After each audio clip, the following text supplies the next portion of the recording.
They said my bonfires were disruptive. That was the word they used in the official notice. I found tape to my door with masking tape that peeled the paint when I removed it. Disruptive communal gatherings in violation of HOA regulation, 1 for BCs immediately, or face daily fines. No warning, no conversation, just that message, cold and sharp, like a slap in the face. My hand trembled slightly as I read it, not from fear, just from heartbreak, because they weren't just talking about smoke or noise. They were talking about something sacred. I'm Elijah Brooks, 39 years old, public school teacher, widower, and I host bonfires in my backyard, not because I want to rebel against neighborhood rules, but because I needed healing. My wife, Jess, passed away 2 years ago, breast cancer. She was the world didn't just lose a woman, it lost its warmth when she left. For months, I lived in silence, haunted by the emptiness of our home.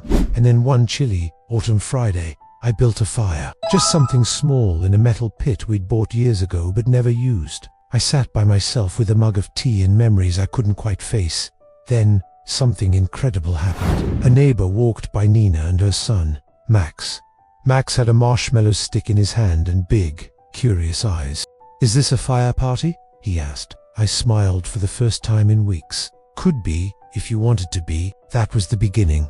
Every Friday since, I lit that fire. Neighbors began to show up. Max brought friends. Nina brought cocoa. Then came the Harpers from across the street with lawn chairs, and old Mr. Deacon with his harmonica. It grew organically, this quiet little tradition, a simple gathering under the stars where the only rule was, you are welcome. People brought stories. Some brought sorrow. One night, a teenager named Jalen opened up about being bullied at school. Another evening, an older woman admitted it was the first time she'd laughed since her husband died. The fire became therapy, comfort, family. And then, Karen moved in. She was everything. The promise. Tall, always in pristine beige slacks and a tight ponytail that looked like it had moved since 2003. She carried a clipboard, like it was her badge of honor, and wielded HOA regulations like courtroom evidence. We tried. We welcomed her, invited her to join the circle. She declined with a tight smile that didn't reach her eyes, said she was more of a Yogendwine kind of person. Fair enough. But a few weeks later, she began peeking over her fence with binoculars. Then came the notes. First, a letter claiming smoke inhalation risks. Then, potential fire hazards. She cited regulations like she wrote them herself, which, as it turns out, she'd somehow wormed her way into being HOA president within 3 months of moving in. One Friday night, she stormed into my yard during a story someone was telling about surviving a hurricane. No greeting, no pause. "This is not permitted," she snapped. "You're violating community tranquility." I tried to stay calm. "Karen, we end by 10. No loud music, no drinking. It's just neighbors talking around a fire." Her eyes narrowed. "It's a disruption, a spectacle. This neighborhood isn't a campsite." She walked off before I could respond. People were quiet that night, embarrassed. Some left early, and inside me, something broke a little. I thought about stopping the bonfires. Maybe it wasn't worth the drama. But then, a letter showed up. Not from Karen, but from Max. Crayon written and folded in half. It said, "Mr. Brooks, please don't stop the fire parties. I like how it makes Mom laugh again." I read it 5 times. Then I made a decision. If Karen wanted a fight, she'd get one. But I wouldn't raise my voice. I'd raise awareness. I reached out to Mia Tran, a local reporter who'd once done a beautiful piece on teacher-student mentorships. I told her everything. The loss, the fire pit, the healing, the resistance. Her response, "Can I come next Friday?" I smiled. "Bring a camera." I also printed flyers and walked door to door. Not a protest, an invitation. This Friday, community night, fire, food, storytelling, everyone's welcome. I slid one under Karen's door too, just for good measure. That Friday came like an answered prayer.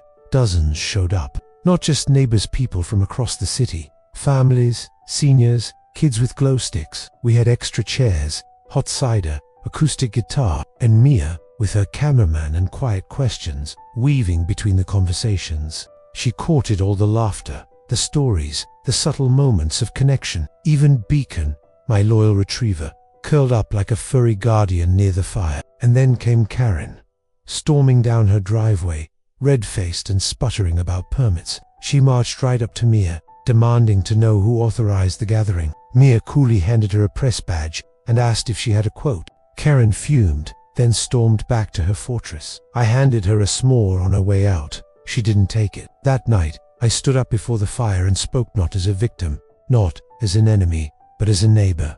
We all come from different places. We all carry different pain, but fire has always brought people together. We don't gather to rebel, we gather to heal, and no one has the right to take that away. The next morning, the story aired. Headline: Backyard bonfire becomes symbol of community healing. It went viral, shared thousands of times. The footage was beautiful sunset over faces lit by firelight, kids laughing, an elderly man singing softly while Beacon howled along. Karen's confrontation was in it too, and it didn't go over well. The HOA's inbox exploded. The city council weighed in, praising community bonding. A local pastor called me to say he'd cried watching it. I received letters, gifts. Someone dropped off firewood with a note, "Keep it burning." Karen tried to retaliate, sent one last violation notice, but the tide had turned. At the next HOA meeting, half the neighborhood showed up, and they weren't silent. They demanded change, demanded Karen's resignation. She tried to argue, but the video had done its job. She stepped down, cheeks flushed, lips tight.